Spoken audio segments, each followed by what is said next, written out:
Bismillah. Assalamualaikum warahmatullahi wabarakatuh. Innal hamdalillah nahmaduhu wa nasta'inuhu wa nastaghfiruh wa na'udzu billahi min syururi anfusina wa min sayyiati a'malina. May yahdihillahu fala mudilla lahu wa may yudlil falan tajida lahu waliyyan mursyida. Asyhadu an la ilaha illallah wahdahu la syarikalah wa asyhadu anna Muhammadan abduhu wa rasuluhu alladzi la nabiyya ba'dah. Allahumma shalli wa sallim wa barik ala hadzal nabiyil karim wa ala alihi wa sahbihi ajmain amma ba'd. Alhamdulillah, segala puji milik Allah yang masih memberikan kemampuan kepada kita untuk bisa menyelesaikan rangkaian ibadah di bulan yang penuh dengan keberkahan, penuh rahmat, penuh kemuliaan. Mudah-mudahan Allah Ta'ala menjadikan kita semua orang-orang yang diterima setiap amalan-amalannya. Amin ya Allah ya Rabbal Alamin. Sebentar lagi insya Allah kita akan memasuki pertengahan bulan Ramadan. Ya, sekarang malam keberapa? Malam ke-15 ya, Masya Allah ya. Malam ke-15 ibu-ibu, berarti sudah setengah jalan. Wallahu alam entah apa yang sudah kita dapatkan ya. Dari 15 hari ya, kalau saya terukur ya, 15 hari di sini koper sudah penuh. Ya, terukur itu 15 hari di sini. Mas Darul ya. Ini luar biasa ini ya. Terukur. Tapi entahlah ya. Yang jelas ikhwati iman azani Allah wa iyyakum ajmain. Abdullah ibnu Mas'ud, salah satu di antara sahabat Nabi yang kemarin pernah kita singgung ya, sosoknya yang kurus kering. Beliau mengatakan, "Madadamtu ala syai'." Tidak ada yang lebih aku sesali, kata beliau. "Nadami ala yaumin gharabat syamsihi naqasa bihi ajali wa lam yazid fihi amali." Kata beliau, tidak ada yang lebih aku sesali selain keadaan ketika matahari tenggelam. Itu menunjukkan ajalku berkurang, namun amalku tidak bertambah. Ya, ini Abdullah bin Mas'ud ini. Jadi semakin bertambahnya hari menunjukkan semakin dekatnya ajal kita. Semakin hari bertambah berarti semakin berkurang usia kita. Nah, yang disesali beliau kalau dalam setiap harinya tidak ada tambahan amal. Walam yazid fihi amali, ya, tidak ada tambahan amal. Oleh sebab itu ikhwati iman azani Allah, kita harus kencangkan ya ikat pinggang kita sebagaimana Rasulullah SAW begitu beliau masuk 10 hari terakhir, beliau mengencangkan ikat pinggangnya. Beliau serius dalam beribadah. Nah, kita harus siap-siap nih, tinggal 15 hari lagi. Ya, tinggal 15 hari lagi. Jangan sampai kita menjadi orang-orang yang tertipu, ya, orang-orang yang menghabiskan waktu begitu saja tanpa ada sesuatu yang bisa kita dapatkan. Imam Hasan Al-Basri, beliau pernah mengatakan begini, "Min alamati i'radallahu 'anil 'abd." Di antara tanda Allah berpaling dari seorang hamba. Ya, jadi di antara tanda Allah berpaling dari seorang hamba, kata Hasan Al-Basri, ayyaj'alahu syugulahu fima la ya'ni. Yakni Allah menjadikannya sibuk dalam hal yang sia-sia. Ya, Allah menjadikannya sibuk dari hal yang sia-sia. Itu menunjukkan bahwa Allah sedang menelantarkannya. Jadi kalau kita sibuk setiap hari ya menyibukkan diri dari dalam hal yang sia-sia, itu menunjukkan Allah berpaling dari kita, ikhwati iman azani Allah.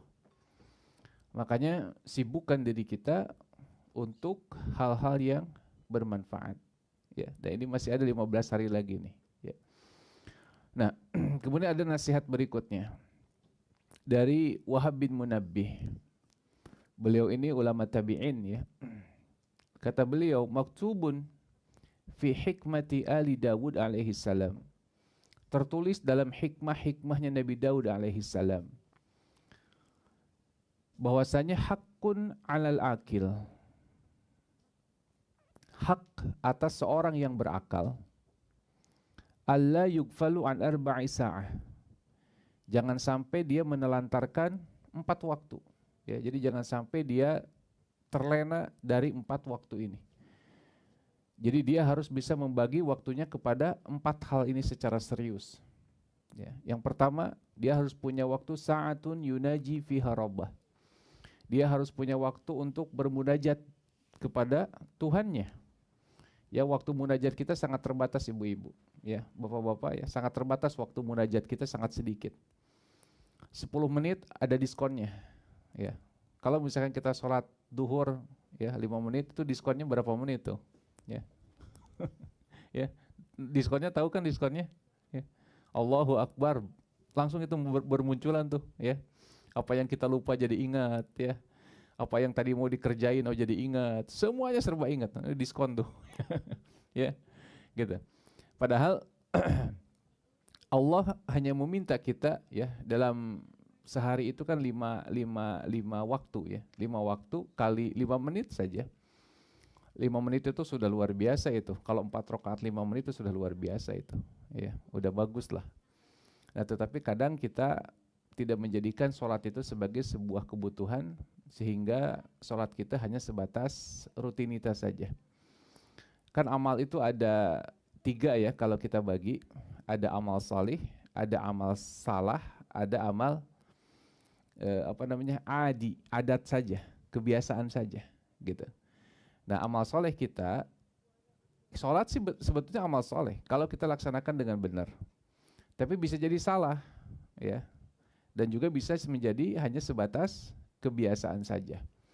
Nah, ikhwati iman azani Allah, jadikanlah ya waktu-waktu kita atau hari-hari kita itu ada waktu untuk bermunajat kepadanya, ya, sa'atun yunaji fiha rabbah. Yang kedua, kata Wahab bin Munabbih, sa'atun yuhasabu fiha nafsah. Kita harus punya waktu untuk mengevaluasi diri. Ya, kita harus punya waktu untuk mengevaluasi diri, menghitung diri. Kata Umar Ibn Khattab, beliau mengatakan, hasibu qabla an tuhasabu. Hisablah diri kalian sebelum kalian nanti dihisab. Hitung-hitung gitu. Ya, jangan sampai kita menjadi orang yang kalah ikhwati iman di bulan Ramadan ini. Padahal kata Nabi SAW, innamal a'malu bikhawatimiha. Sesungguhnya amal itu dilihat di ujungnya. Ya, amal itu dilihat di ujungnya. Pemenang itu dilihat di akhirnya, bukan dilihat di awalnya. Kayak juara lari, lomba lari, ada orang yang sprint dari awal kuat banget, tapi udah gitu di tengah-tengah dia udah kelelahan. Ya, ada orang yang santai, ya, larinya biasa saja, tapi dia konsisten, konstan. Begitu dia tahu itu finishnya, kemudian dia geber, jadilah dia juara. Nah, Ramadan juga begitu, ya. Jangan sampai kita semangat di awal, pas begitu menuju akhir kita menjadi orang-orang yang kalah, terpental. Ya, padahal kata Nabi SAW, innamal a'malu bikhawatimiha. Sesungguhnya amalan itu dilihat di ujungnya, di penutupnya. Nah, kemudian ikhwati iman azani Allah. Wa sa'atun yakhlu fiha ma'a ikhwanihi alladhi yukhbirunahu bi'uyubihi wa yusdaqu an nafsih. Kita harus punya waktu berdua-duaan dengan kawan kita, ya, di mana kawan kita itu menyebutkan secara jujur aib-aib kita, dan kita juga boleh marah, ya. Kita harus punya waktu. Kalau kita punya teman, kalau kita punya sahabat, maka sahabat itu harus berani mengungkapkan kekurangan-kekurangan kita, ya. Kita harus punya teman seperti itu untuk menasehati kekurangan-kekurangan kita. Nah, kadang kita ini malas dikritik, malas dinasehati. Padahal nasihat dan kritik itu vitamin ikhwati iman, jamu bagi kita, ya, bisa menyegarkan kita itu. Nah, makanya kata Wahab bin Munabbih, kita harus punya waktu, atau bapak kepada anaknya lah. Kekurangan bapak apa aja? Kata anaknya, banyak pak. Misalkan kata anaknya, ya, kekurangan bapak apa aja? Banyak pak, ya. Baru dibilang banyak aja, bapaknya udah langsung senewan, langsung sepaneng. ya, gitu. Kalau bapak ke anaknya gampang aja kan dia menilai, betul tidak? Tapi kalau anak ke bapak ini sulit ini. Si bapak belum tentu menerima, ya. Padahal ini dianjurkan. Kita minta nasihat dari kawan kita, kekurangan kita apa? Selama kita berinteraksi, ya, selama kita, ya kan kalau yang namanya teman kan tahu banget.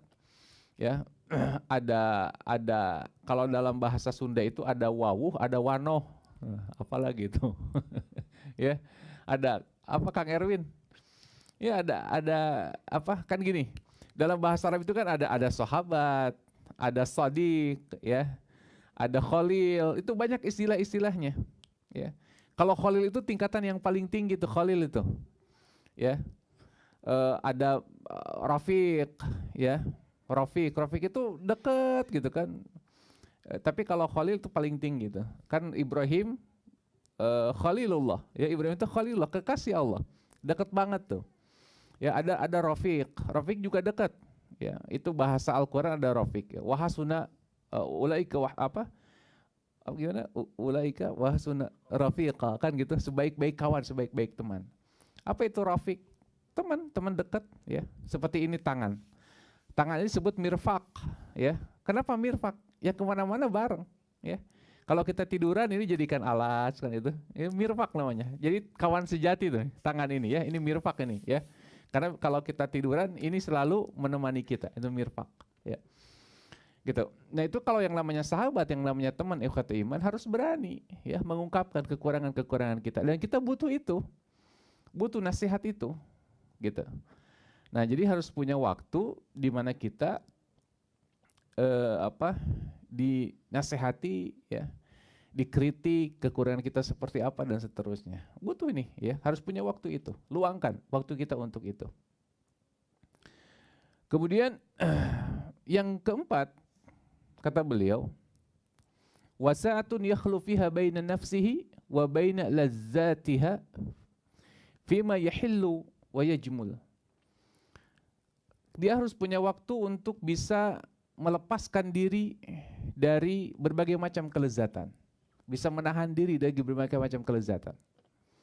Ya, kalau misalkan gini, kalau di Indonesia gampang ya contohnya, kalau di sini mah agak susah ya. Kalau di Indonesia misalkan kita mau makan sesuatu, tinggal nge-grab kan. Nah, begitu datang tuh makanan itu, kita sedekahkan. Coba belajar seperti itu. Iya, ini dianjurkan nih belajar seperti ini. Ini dalam rangka apa? Dalam rangka menahan syahwat kita. Kita mau sesuatu nih, wah mau makanan apa, mau kambing bakar misalkan ya contoh. Dan itu udah datang, kita sedekahkan. Coba, bisa nggak kita seperti itu? Ya, harus belajar ikhwatul iman. Dalam rangka apa? Dalam rangka menahan syahwat. Orang-orang terdahulu seperti itu, sehingga muncul di dalam diri mereka itu isar. Ya, isar itu mendahulukan orang lain dalam urusan dunia. Dan ini digambarkan oleh Allah di dalam Quran surah Al-Hasyr, ya. Ya, wallazina tabawwa'ud dara wal imana min qablihim yuhibbuna man hajara ilaihim wa la yajiduna fi sudurihim hajatan mimma utu wa yusiruna ala anfusihim walau kana bihim khassasah, kan gitu. Ini gambaran orang-orang Ansar. Bagaimana orang-orang Ansar itu mampu mendahulukan kepentingan orang lain dibandingkan dengan kepentingan dirinya sendiri. Dan ini sangat menakjubkan ikhwatul iman. Bagaimana orang-orang Ansar itu, ya, ketika selesai perang Hunain, Rasulullah SAW mendapatkan harta rampasan perang yang begitu banyak, luar biasa banyaknya. Di dalam sejarah disebutkan ada orang-orang yang baru masuk Islam sehari 2 hari, seminggu 2 minggu itu mendapatkan unta 200 ekor. Ya, gila nggak? Ya, 1 ekor 30 juta misalkan. Kali 200 berapa? 3 kali 2 berapa? 600 juta, 600 miliar. 6 miliar. Iya, kali 30, 6 miliar coba. 1 orang dapat 6 miliar, bayangkan. Baru kemarin masuk Islamnya. Ya, coba bayangkan nih. Ya, kemudian ada seorang sahabat yang dia minta buat anaknya. Dia udah dapat, itu minta buat anaknya. Buat anak saya mana kan? Gitu kan. Ya. Nah, buat anak saya yang mana? Dibagi oleh Nabi SAW. Dibagi oleh Nabi SAW. Ya. Banyak di antara mereka yang mendapatkan ratusan ekor unta, ratusan ekor kambing. Banyak itu. Karena itu perang besar itu. Ya. Nah, kemudian orang Ansor ikhwatul iman yang berjuang dari awal, yang ngasih modal lah ibaratnya kepada Nabi SAW, memang muncul dalam hatinya, ya, perasaan kok gini Nabi? Kok Nabi melakukan seperti ini gitu? Mengecewakan mereka tidak? terjadi kekecewaan di antara mereka. Desas-desus itu akhirnya sampai kepada Nabi SAW. Ya, Nabi sakit tidak mendengar desas-desus itu?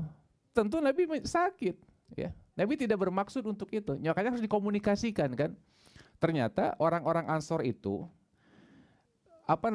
desas-desus seperti itu bukan karena hartanya, bukan karena rampasan perangnya sebetulnya mah, tapi ada kekhawatiran Rasulullah SAW karena Mekah sudah ditaklukkan, mereka khawatir Rasulullah kembali ke kampungnya, berkumpul lagi bersama kaumnya, berkumpul lagi bersama kabilahnya. Itu yang dikhawatirkan oleh orang Ansor. Cuman kan itu hanya sebatas dugaan. Nah, sehingga yang lebih nampak adalah pembagian fa'i. Itu kan lebih nampak, bisa dijadikan alasan karena kelihatan kan gitu. Ya, akhirnya dikumpulkan oleh Nabi SAW. Orang muhajirin gak boleh ada yang ikut dalam perkumpulan itu. Dikumpulkan semuanya tuh orang-orang Ansor itu. Kemudian Nabi berkhutbah di hadapan mereka. Ya, kata Nabi SAW, kamu punya prasangka seperti itu, kamu bisa menjawab, wahai Muhammad, dulu engkau butuh penampungan dan kami yang menampung engkau. Dulu engkau butuh pertolongan dan kami yang menolong engkau. Dulu engkau nggak punya rumah dan kami memberikan engkau rumah. Kalian bisa mengatakan seperti itu, kata Nabi SAW. Ya, semuanya terdiam, ikhwati iman azani Allah. Ya, semuanya terdiam. Nah, akhirnya kata Nabi SAW, Rasulullah memberikan satu kalimat yang menenangkan mereka. Ya, kata Nabi SAW, apakah kalian tidak ridha mereka pulang membawa lu'anatum minad dunya? Coba. Unta yang ratusan itu disebut oleh Nabi lu'anah. Apa itu lu'anah? Sampah dunia. Nabi menyebutnya sebagai sampah dunia. Coba bayangkan. Apakah kalian tidak ridha mereka pergi membawa sampah dunia, sementara engkau pulang membawa Rasulullah SAW. Nah, baru tuh tenang tuh orang-orang Ansar. Ya, itu isar ikhwati iman. Ya, udah nggak peduli mereka. Ya, orang-orang Ansar nggak peduli. Ya, orang-orang Ansar sudah nggak peduli lagi dengan urusan hartanya. Karena yang mereka khawatirkan sebetulnya apa? Kehilangan nabinya. Ya, kehilangan nabinya. Nah gitu. Nah, makanya kita butuh ikhwati iman, ya, mentarbiyah syahwat kita. Nah, saum ini seharusnya bisa mentarbiyah syahwat kita. Kita harus punya waktu untuk apa? Untuk meredam keinginan-keinginan kita. Ya. Mau ngopi sebetulnya, tapi sudah redam. Jangan tiap hari lah ngopinya.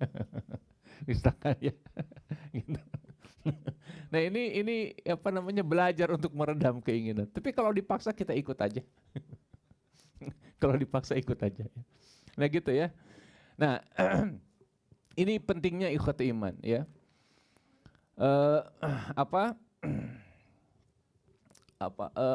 Memanage waktu ya. Kenapa? Karena waktu kita tinggal sedikit lagi nih ya. Syukur-syukur kalau ada teman-teman yang bisa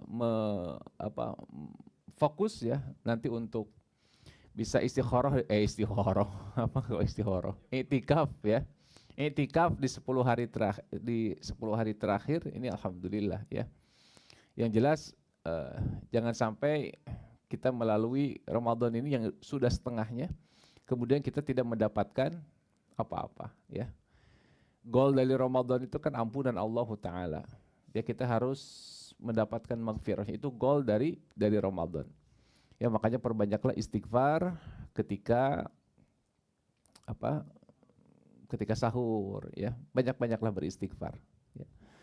Dalam setiap keadaan banyak-banyaklah beristighfar gitu. Imam Ad-Dhahhak rahimahullah, beliau punya kebiasaan menangis di akhir waktunya ya. Kenapa? Karena tadi dia tidak tahu amal mana yang naik ke langit. Waktunya hari berganti ya, tapi dia tidak tahu amal apa yang naik ke langit gitu. Makanya Fadhalah bin Ubaid beliau mengatakan, kata beliau,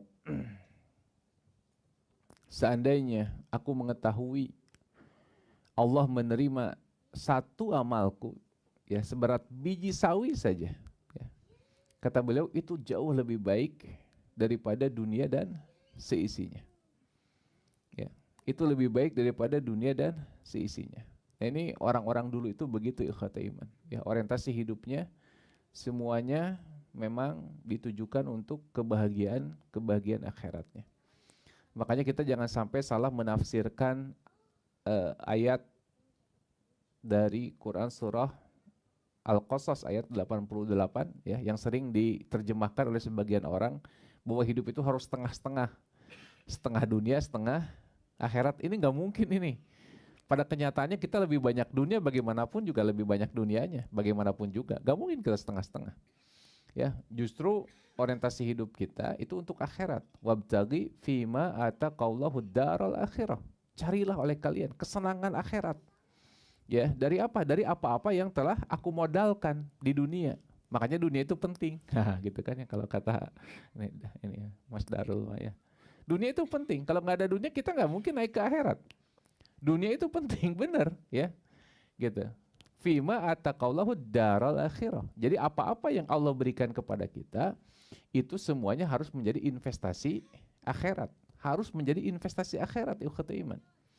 Ya, Allah ngasih kita kesehatan harus jadi investasi akhirat, harus jadi afiah. Ya, kalau Allah ngasih kesehatan kepada kita, maka kesehatan kita harus jadi afiah. Afiah itu semangat untuk beribadah, itu afiah. Kenapa? Karena banyak orang yang badannya sehat tapi nggak pernah beribadah. Ya, saya kadang terkagum-kagum oleh orang sini. Sore-sore kita mah udah jaketan, mereka masih pakai kaos oblong, celana pendek, masih lari gitu ya. Luar biasa nih orang. Sehat mereka, tapi nggak punya afiah. Ya, nggak ada waktunya untuk beribadah. Betul tidak? Ya, jangan tiru makanya.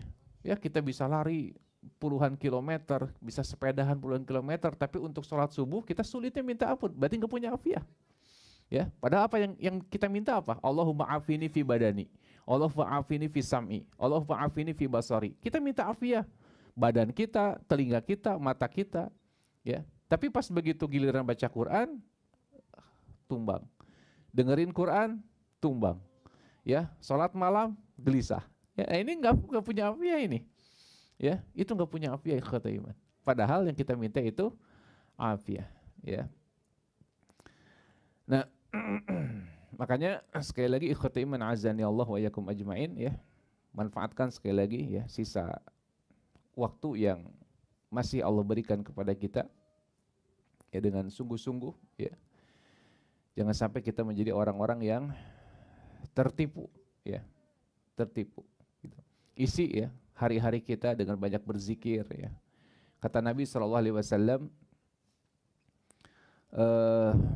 kita kan tahu ya kalimat-kalimat tasbih ya, subhanallah wa bihamdi, kalau kita baca 100 kali itu kan bisa menghapuskan dosa di lautan tuh.